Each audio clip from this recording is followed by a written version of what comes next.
Hello दोस्तों, good morning. स्वागत है एक बार फिर से आप सभी का एमजेटी एजुकेशन में। दोस्तों आज है 6 मार्च और आज की वीडियो में हम लोग बात करेंगे 6 मार्च 2024 के मोस्ट इंपॉर्टेंट करंट अफेयर के क्वेश्चंस के बारे में। तो चलिए शुरू करते हैं वीडियो। एक खुशखबरी है, आप सभी लोग का तहे दिल से बहुत बहुत धन्यवाद। अपना जो चैनल है वो 50 मिलियन व्यूज को क्रॉस कर चुका है। आई नो ये किसी कॉमेडी चैनल के लिए या किसी अदर प्रकार के चैनल के लिए बड़ा नंबर नहीं है, बड़ी संख्या नहीं है, लेकिन किसी एक एजुकेशनल चैनल के लिए एक बहुत बड़ा नंबर है। क्योंकि एजुकेशनल चैनल्स पर आप जानते हो उतने ज़्यादा व्यूज़ वगैरह नहीं आते हैं, क्योंकि ज्ञान लेना कहाँ किसको पसंद है। ठीक है ना, सब इंटरटेनमेंट के लिए चीज़ों को दोबारा तिबारा देखते हैं, लेकिन ज्ञान वाली चीज़ें दोबारा नहीं देखते हैं। वन टाइम व्यूज़ होता है। तो आप सबका बहुत बहुत धन्यवाद। ये इकट्ठा होने में करीब 6 से 7 साल लग गए हैं। मैं काफ़ी धीरे-धीरे आगे चल रहा हूँ, लेकिन उम्मीद है आगे आप लोग की कृपा रहेगी तो तेज़ी से भी आगे बढ़ेंगे। फिलहाल जितना भी है उस सब के लिए आपका बहुत-बहुत धन्यवाद, इतना ट्रस्ट बनाए रखने के लिए। देखते हैं हम लोग रिवीजन को, और जो हम लोग कल पढ़े थे उसको रिवीजन करेंगे, फिर आज की करंट अफेयर की तरफ बढ़ेंगे। कल हम लोगों ने पढ़ा था राष्ट्रीय सुरक्षा दिवस 4 मार्च को मनाया गया, और वीडियो गेम निर्माण में क्रांतिकारी परिवर्तन लाने के लिए जीनी एआई लॉन्च किया है गूगल ने। और अभी तेलंगाना राज्य सरकार ने इंदिरा अम्मा आवास योजना शुरू की है। इसके अलावा स्मृति ईरानी जी हज सुविधा ऐप लॉन्च की हैं। स्पीड पेट्रोल ये भारत पेट्रोलियम का एक उत्पाद है, इसके ब्रांड एम्बेसडर नीरज चोपड़ा बनाए गए हैं। रूपा तारास कासी ओडिशा का एक प्रोडक्ट है, कटक में उगाया जाता है और कटक में मतलब इसका उत्पादन किया जाता है और जीआई टैग इसको मिला हुआ है। महाराष्ट्र भूषण पुरस्कार 2024 के लिए सम्मानित किए गए हैं डॉक्टर प्रदीप महाजन। और मैक्सिकन ओपन का खिताब जीत लिया है एलेक्स डी मिन्नोर ने, ऑस्ट्रेलिया के टेनिस खिलाड़ी हैं। इक्वाडोर के पास अमेजन वर्षावन में दुनिया का सबसे लंबा सांप खोजा गया है, एनाकोंडा की एक प्रजाति है। और सुमन कुमारी ये बॉर्डर सिक्योरिटी फोर्स की पहली महिला स्नाइपर बन गई हैं। ये टॉप 10 करंट अफेयर के क्वेश्चंस थे कल की वीडियो से, जिनका आपने किया है क्विकली रिवीजन। बात करेंगे अब आज की करंट अफेयर की, लेकिन इसकी क्विज और पीडीएफ आपको एमजेटी ऐप पर मिलेगी। इन सब का एक्सेस करना मत भूला कीजिए, ठीक है ना। डेली आपको भेजी जाती है, तो डेली इसका फायदा उठाइए। पहला क्वेश्चन है, किस राज्य सरकार ने युवा उद्यमियों को सशक्त बनाने के लिए एम युवा योजना शुरू की। एम युवा योजना इसको शुरू की है दोस्तों उत्तर प्रदेश राज्य सरकार ने। देखो, टॉपिक वाइज करंट अफेयर तो चल ही रहा है। कल मैंने वीडियो रिकॉर्ड तो की थी, लेकिन कल अपलोड नहीं हो पाई। सूचकांक की, इंडेक्स और रैंकिंग की आज 10:30 बजे को मैंने स्केड्यूल किया हुआ है, तो आप उसको देख लीजिएगा। इसी क्रम में आगे अब योजनाओं का भी नंबर आने वाला है, तो योजनाओं को भी हम लोग पढ़ेंगे। फिलहाल यहाँ एम युवा योजना के बारे में जान लो। उत्तर प्रदेश के योगी आदित्यनाथ जी ये डांस नहीं कर रहे हैं ये यो करके, है ना। ठीक है, ये कोई स्पीच दे रहे हैं, तो इन्होंने घोषणा की है इस योजना की। इस योजना के तहत बेसिकली होगा क्या, इस योजना के तहत जो युवा उद्यमी हैं उनको सशक्त बनाने के लिए थोड़ा सा हेल्प की जाएगी सरकार। कैसी हेल्प, उनको इंटरेस्ट फ्री लोन दिया जाएगा। इंटरेस्ट फ्री लोन दे दिया जाए, यही बहुत बड़ी हेल्प है समझो। लोन मिलता ही नहीं है। जो कोई युवा हैं, अगर कुछ नया स्टार्टअप अपना करना चाहते हैं, कुछ नया कुछ करना चाहते हैं सरकारी नौकरी के एग्जाम की तैयारी को छोड़ करके, तो फिर उनको चाहिए होती है एक पूंजी। पूंजी लेने के लिए जब बैंकों में जाते हैं तो बैंक कहते हैं भाई सिक्योरिटी लाओ, खितौनी लाओ, कुछ भी लाओ, तभी लोन देंगे। और लोन मिल नहीं पाता, इस वजह से इंडिया का स्टार्टअप इकोसिस्टम इतना पीछे है, मतलब ग्राउंड लेवल पर तो जीरो ही समझो लगभग में, है ना। तो ऐसे में एम युवा स्कीम के तहत ये हेल्प करने की बात कर रहे हैं। 1,000 करोड़ का इसके तहत बजट भी ये रख रखे हैं। अब ये फॉर्मेट पसंद आ रहा होगा, हिंदी इंग्लिश दोनों भाषा में है, दोनों स्टूडेंट के लिए। तो ब्याज मुक्त ऋण दिया जाएगा, यानी कि इंटरेस्ट फ्री लोन दिया जाएगा। उत्तर प्रदेश से रिलेटेड ये प्रमुख घटनाएं हैं जो अभी मैंने परसों रिवीजन करवाया हुआ था, तो वीडियो को स्टॉप करके स्क्रीनशॉट ले लो, ठीक है जी। आगे बढ़ते हैं। अगला, संविधान में गर्भपात का अधिकार शामिल करने वाला पहला देश कौन बना। तो दुनिया का पहला देश बन गया है फ्रांस, ऐसा करने वाला। कैसा करने वाला, अपने देश के संविधान में गर्भपात के अधिकार को शामिल करने वाला। देखो, first country to include right to abortion. गर्भपात का अधिकार यहाँ पर स्वतंत्रता का अधिकार बन गया है, यहाँ के कॉन्स्टिट्यूशन में शामिल कर लिया गया है। यानी अगर कोई महिला गर्भपात कराना चाहती है, अबॉर्शन कराना चाहती है, तो वो करा सकती है, ये उसको अधिकार दिया गया जा रहा है। फ्रांस की गवर्नमेंट ऐसा की हुई है, और फ्रांस दुनिया का पहला देश बन गया है ऐसा करने वाला। तो इसके लिए बाकायदे वहां के संसद में वोटिंग हुई और वोटिंग में 1958 के संविधान में संशोधन वहां के किया गया। ये फ्रांस के संविधान में संशोधन हो रहा है, ठीक है। तो 780 लोगों ने पक्ष में और 72 लोगों ने विपक्ष में वोट दिया, जिसके बाद ये पास हो गया और अब ये बन गया। फ्रांस के बारे में अगर जानना चाहोगे, फ्रांस कहाँ पर है, तो वर्ल्ड मैप में अगर आप यूरोप में आओगे तो यूरोप में आपको यहाँ पर सबसे बड़े देशों में से एक फ्रांस दिख जाएगा। फ्रांस जो है इसकी राजधानी पेरिस होती है। और पेरिस में किसका किसका हेडक्वार्टर है, चलो बताओ। पेरिस में दोस्तों यूनेस्को का हेडक्वार्टर है, United Nation Educational Scientific and Cultural Organisation का। FATF का हेडक्वार्टर है, फाइनेंशियल एक्शन टास्क फोर्स का हेडक्वार्टर है, ठीक है। और किसका हेडक्वार्टर है पेरिस में, इंटरनेशनल एनर्जी एजेंसी का, शायद उसका भी यहाँ पर है, ठीक है। तो ये सब हेडक्वार्टर यहाँ पर है। अभी पेरिस के आईफल टावर में एंट्री पास के लिए यूपीआई सुविधा शुरू की गई थी और भारत की यूपीआई सुविधा ये शुरू करने वाला पहला देश बना था। फ्रांस के राष्ट्रपति मैनुअल मैक्रोन भारत आए थे। भारत में गणतंत्र दिवस पर मुख्य अतिथि के रूप में इनको बुलाया गया था, इनवाइट किया गया था, ठीक है जी। कैमरे में काफी काले दिख रहे हैं, यहाँ वाले पे तब भी थोड़ा ठीक दिख रहे हैं। तो फ्रांस के जो है प्रेसिडेंट आए थे। यूरो यहाँ की करेंसी है और फ्रांस एक यूरोपीय देश है।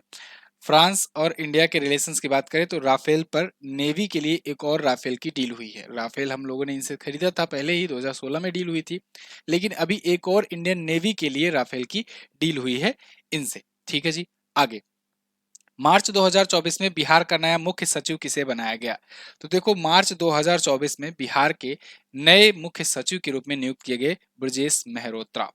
ब्रजेश मेहरोत्रा बिहार राज्य के मुख्य सचिव होंगे, चीफ सेक्रेटरी होंगे, सबसे बड़े लेवल के आईएएस अधिकारी, या कहें कि सबसे बड़े लेवल का जो पढ़ा लिखा अधिकारी होता है वो मुख्य सचिव का पद देखता है। राज्य का मुख्य सचिव सबसे बड़ा आईएएस समझो। तो ये अपॉइंट किए गए हैं। ये किसकी जगह पर आए हैं, आमिर सुबहानी की जगह पर आए हैं, क्योंकि उन्होंने स्वैच्छिक रूप से रिटायरमेंट ले ली है। अभी कुछ दिन पहले वो रिटायर हो गए, अपना पद त्याग किए, इसके बाद इनको नियुक्त किया गया है। ओके, 1989 बैच के आईएएस अधिकारी हैं और ये इससे पहले राजस्व और भूमि सुधार विभाग में भी काम कर चुके थे। अगर बिहार के बारे में बात करें तो बिहार मैप में देखोगे इंडिया में तो उत्तर प्रदेश के पड़ोस में ही है बिहार। ऊपर ये नेपाल से अपना बॉर्डर लगाता है, इधर उत्तर प्रदेश से, इधर पश्चिम बंगाल से और नीचे झारखंड से। झारखंड राज्य इसी से अलग हुआ था, कब, 15 नवंबर सन 2000 को, 28वें भारतीय राज्य के रूप में। पटना इसकी राजधानी है और पटना में मैंने आपको बताया था अभी बापू टावर का उद्घाटन किया गया था, है ना। तो बापू टावर महात्मा गांधी जी को समर्पित यहाँ पर। और नीतीश कुमार अभी 9वीं बार मुख्यमंत्री पद की शपथ लिए हैं, ठीक है ना। ये जनता दल यूनाइटेड पार्टी से हैं, जीडीयू पार्टी से हैं। राजेंद्र विश्वनाथ अर्लेकर जी यहाँ के गवर्नर है करंट टाइम पर। गोगाबिल झील है, सिमरी बख्तियारपुर झील है, जगतपुर झील यहाँ पर है। वाल्मीकि नेशनल पार्क बहुत पूछा जाता है, इसको याद रखना। कैमूर अभ्यारण्य, ये भी अभी रिसेंटली चर्चे में था, इसको याद रखना। राजगीर अभ्यारण्य है, भीमबंधु अभ्यारण्य है। जाट जटिन डांस, ये कई बार एग्जाम में पूछा गया है। इसके अलावा गोदना पूछा जाता है, गोदना। गोदना जो है ये यहाँ की लोक कला है, ठीक है। चलिए, जिलों की संख्या 38 है, 243 विधानसभा में सीटें हैं, 40 लोकसभा में और राज्यसभा में 16 सीट यहाँ से जाती है। लोकसभा के चुनाव लगे हुए हैं तो सभी राज्यों के लोकसभा सीटें आप याद कर डालिए। सभी का नहीं याद हो रहा हो तो टॉप 5 का तो याद ही कर डालिए। अगर टाइम मिलेगा मैं एक शॉर्ट वीडियो बना करके आपको याद करा दूंगा, ठीक है ना। ये प्रमुख नियुक्तियां जो हुई हैं अभी रिसेंट में, उनको रिकॉल कर लीजिए, फिर आगे बढ़ते हैं। अभी दलजीत सिंह चौधरी जी को एनएसजी के महानिदेशक का अतिरिक्त प्रभार मिला था, ठीक है ना। ये कहाँ के हैं, एसएसबी के वर्तमान में देख रहे हैं और एनएसजी का एक्स्ट्रा चार्ज मिला। रविंद्र कुमार को एनटीपीसी का नया निदेशक नियुक्त किया गया है, ये नए निदेशक ऑपरेशनल हुए हैं। एम खान विलकर को नया लोकपाल नियुक्त किया गया है भारत का। MR Kumar bank of India के नॉन एग्जीक्यूटिव चेयरमैन नियुक्त हुए हैं। एएस राजीव ये विजिलेंस कमिश्नर नियुक्त हुए हैं, वीसी नियुक्त हुए हैं। संजय कुमार जैन जो है आईआरसीटीसी के नए अध्यक्ष और प्रबंध निदेशक हैं। और अजय कुमार चौधरी को एनपीसीआई ने गैर कार्यकारी अध्यक्ष और स्वतंत्र निदेशक नियुक्त किया है। नवीन ताहिलियानी टाटा डिजिटल के एमडी सीईओ, रवि कुमार झा को एलआईसी म्यूचुअल फंड का एमडी और लेफ्टिनेंट जनरल उपेंद्र द्विवेदी को भारतीय सेना का नया उप प्रमुख नियुक्त किया गया है। आगे एसबीआई की रिपोर्ट के अनुसार वित्तीय वर्ष 2024 में भारत की जीडीपी ग्रोथ रेट का अनुमान कितना बताया गया है।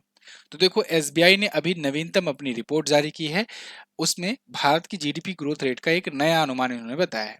इनके अनुसार भारत की जीडीपी ग्रोथ रेट वित्तीय वर्ष 2024 में वित्तीय वर्ष 2024 में ओवरऑल ये बता रहे हैं कितना हो जाएगी, लगभग 8%। अभी तक के सभी के अनुमानों में ये सबसे ज्यादा अपना अनुमान बता रहे हैं कि 8% के करीब होगा एसबीआई के अनुसार। जीडीपी ग्रोथ रेट है क्या, इसका लोग अनुमान क्यों करते हैं? तो देखो, ये देखो यहाँ पर आप आर्टिकल देख पाओगे पहले, GDP growth rate financial year 2024 जो है इनके अनुसार इतना होना चाहिए। अच्छा, जब मैं फाइनेंशियल ईयर 2024 की बात करूं तो आप क्या समझोगे? देखो, जब ऐसे लिखा हो केवल, तो इसका मतलब ये समझना कि यहाँ फाइनेंशियल ईयर 2023 से लेकर 2024 लिखा गया है, यानी कि 1 अप्रैल 2023 से लेकर के ये 31 मार्च 2024 की बात की जा रही है ना? 1 अप्रैल 2023 से 31 मार्च, इसका डिकोड जानिएगा, क्योंकि अक्सर आपको ये केवल लिखा दिखे मिलेगा। तो देखो, इन्होंने ये अनुमान बताया है, अभी तक का इनका सबसे ज्यादा है, रिवाइज करके इन्होंने बताया हुआ है।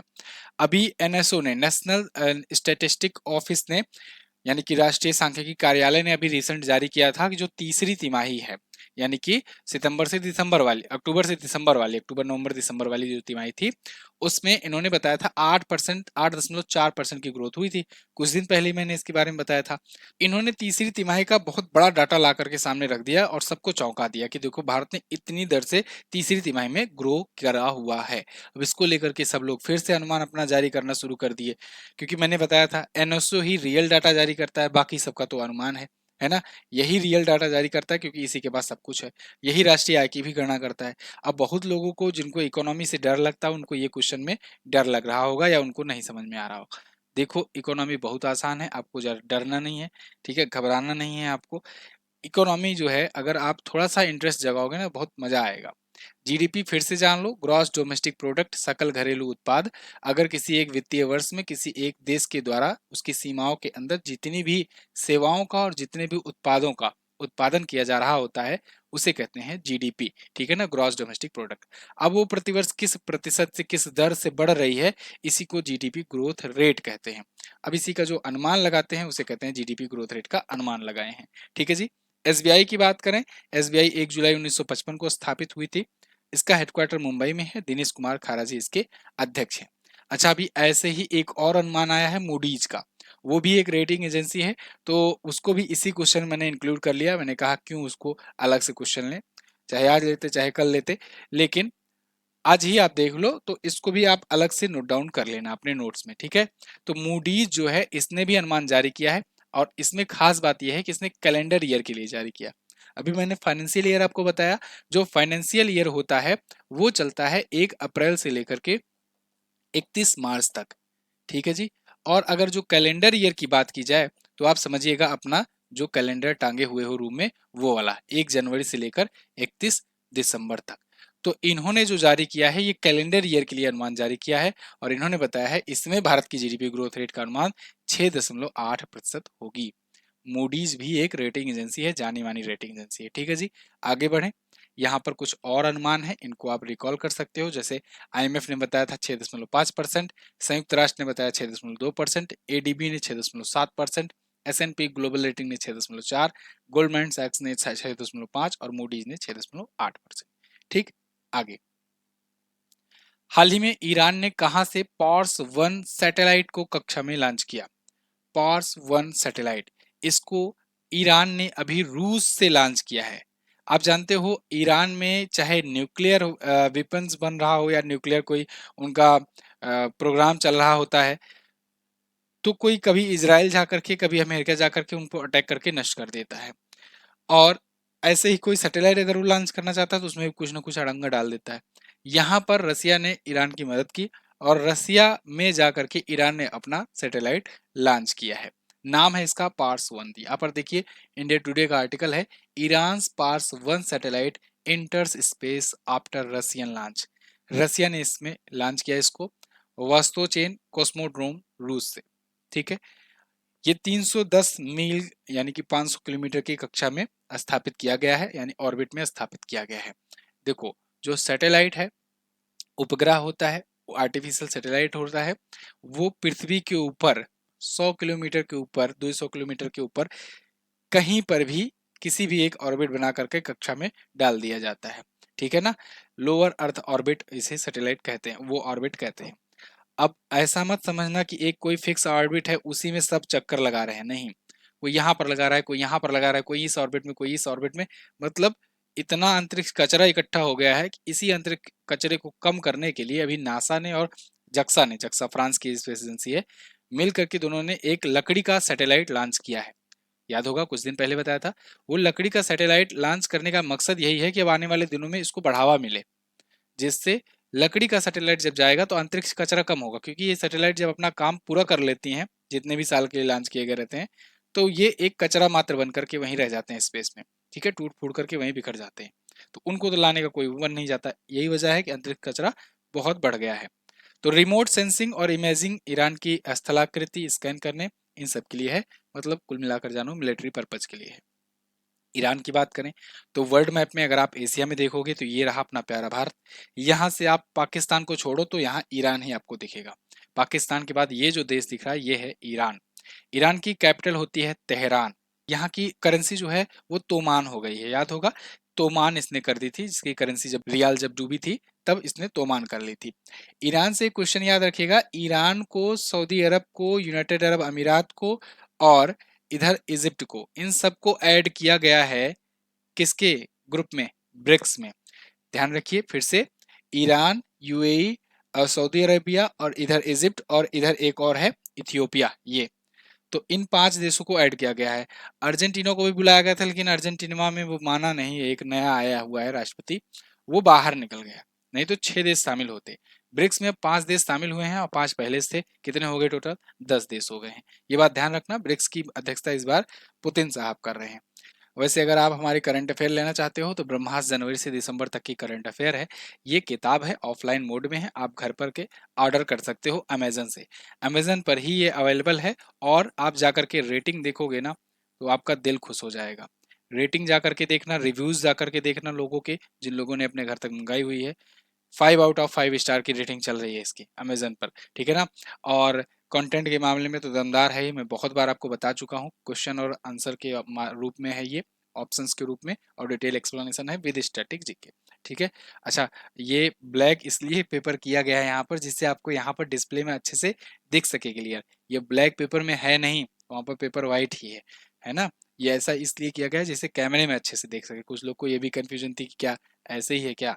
आप जाकर के अमेजन पहले इसके रिव्यूज चेक कीजिए, लोगों के फीडबैक, जो आप ही के भाई बंधु लोग बुलाए हुए हैं, मंगाए हुए हैं, उनके आप देखिए रिव्यूज, उसके बाद आप डिसाइड कीजिए कि आपको ऑर्डर करना है कि नहीं। लिंक डिस्क्रिप्शन में है, आप इसको ऑर्डर कर सकते हैं, अभी स्टॉक में अवेलेबल है। आगे, हाल ही में मिली जानकारी के अनुसार दुनिया के सबसे अमीर व्यक्ति कौन बन गए हैं? तो भाई दुनिया के सबसे अमीर व्यक्ति एक बार फिर से बन गए हैं जेफ बेजोस। जेफ बेजोस जो है ये अमेजन के फाउंडर है। अगर आपको याद हो, अमेजन को ये स्थापित किए थे और ये कई सालों तक ये टॉप पर रहे भी थे। लेकिन वो एलन मस्क आकर के इनको पीछे कर दिए थे। एलन मस्क अब दूसरे पर आ गए। क्यों आ गए हैं? क्योंकि अभी रिसेंटली टेस्ला के शेयर में गिरावट देखने को मिली है।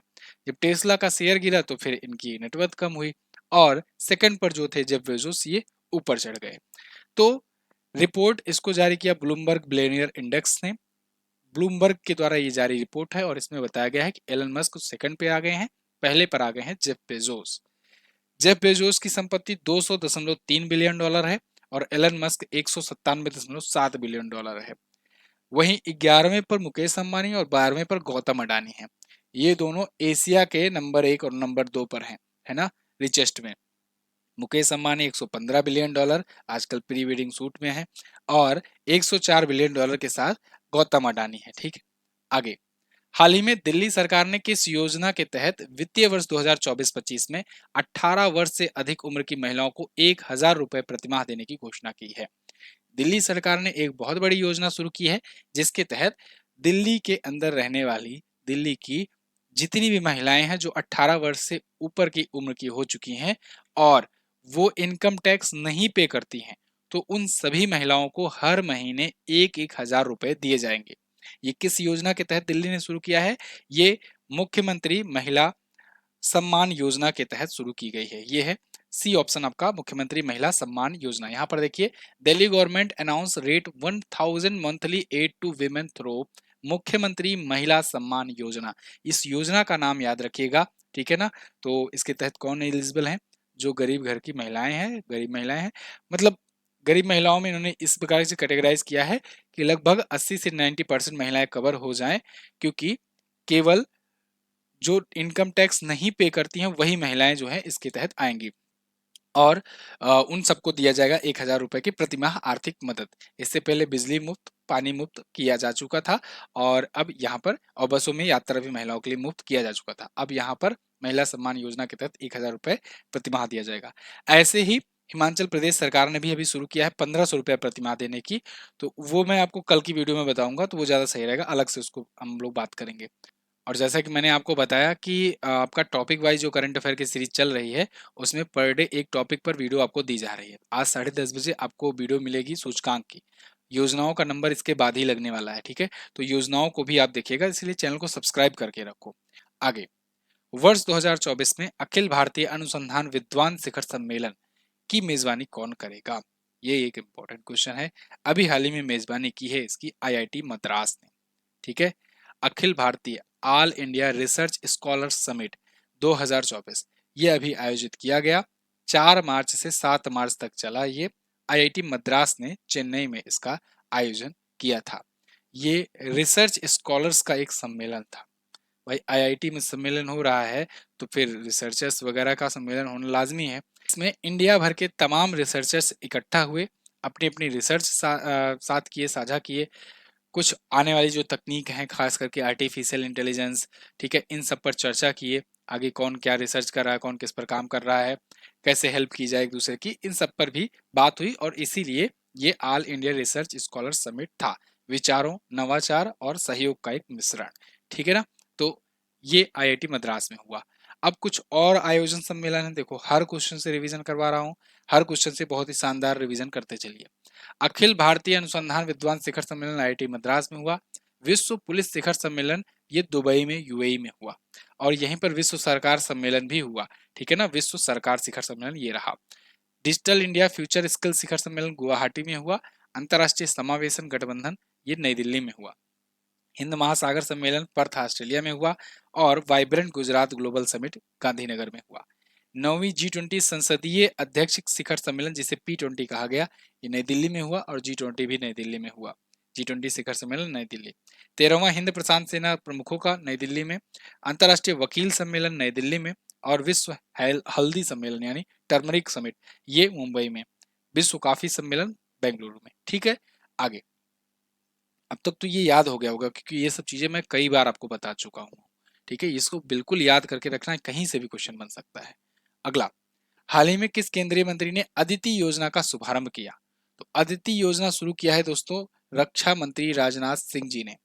अदिति योजना के तहत क्या होगा, यहाँ पर देखिए आर्टिकल है ईटी प्राइम का कि union minister Rajnath Singh announce ADITI scheme to fund defence startups at rate 25 crore. 25 crore रुपए फंड किए जाएंगे जो डिफेंस स्टार्टअप्स होंगे, यानी रक्षा क्षेत्र के जो स्टार्टअप होंगे, जो रक्षा से रिलेटेड, डिफेंस से रिलेटेड जो इक्विपमेंट बनाते हैं। कोई बंदूक बना रहा होगा, कोई ड्रोन बना रहा होगा, कोई कुछ ऐसी तकनीकी बना रहा होगा, एयर डिफेंस सिस्टम टाइप का। तो इन सबको फंड किया जाएगा, ऐसे स्टार्टअप्स को, ऐसे प्राइवेट स्टार्टअप्स को। तो डिफेंस मिनिस्टर ने इसके लिए ये अदिति स्कीम शुरू करी हुई है, ठीक है जी। तो ये इससे क्या होगा कि डीआरडीओ को थोड़ा राहत मिलेगी। जैसे मैं अक्सर बातें किया करता रहता हूँ कि इसरो को राहत तब मिलेगी जब स्पेस टेक स्टार्टअप्स को बढ़ावा मिलेगा भारत में। बहुत सारे स्पेस एजेंसीज ऐसे आएंगी जो प्राइवेट स्पेस एजेंसी होंगी, वो आगे चल करके इसरो की मदद करेंगी। ऐसे ही डिफेंस स्टार्टअप आएंगे तो डीआरडीओ को काफी राहत मिलेगी। डीआरडीओ बहुत सारा काम जो है अपना वो डिस्ट्रीब्यूट कर सकेगा, इन लोग को छोटा छोटा टेंडर देकर के काम करवा सकेगा, है ना।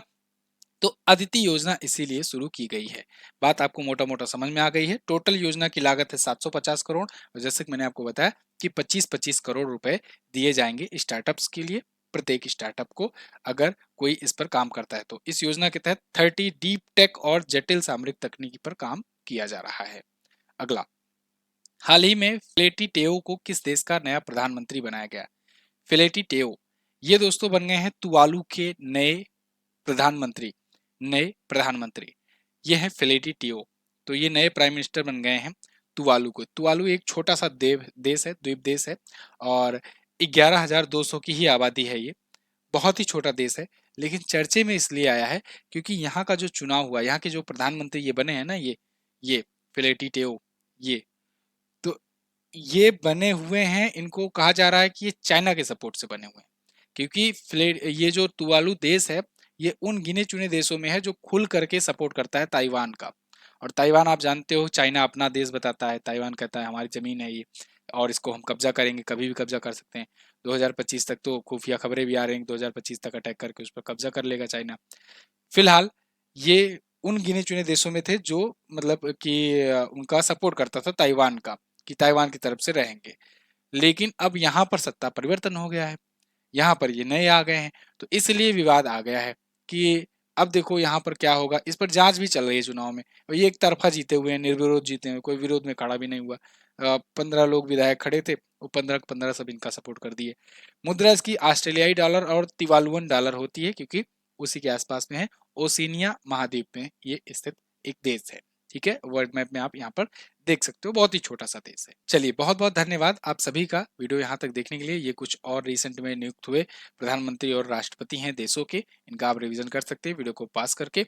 ये सारी जानकारी इंग्लिश में है। अब देखो, एक और आज फीडबैक आखिरी दे दो, उसके बाद मैं फीडबैक ही नहीं लूंगा आपसे, है ना।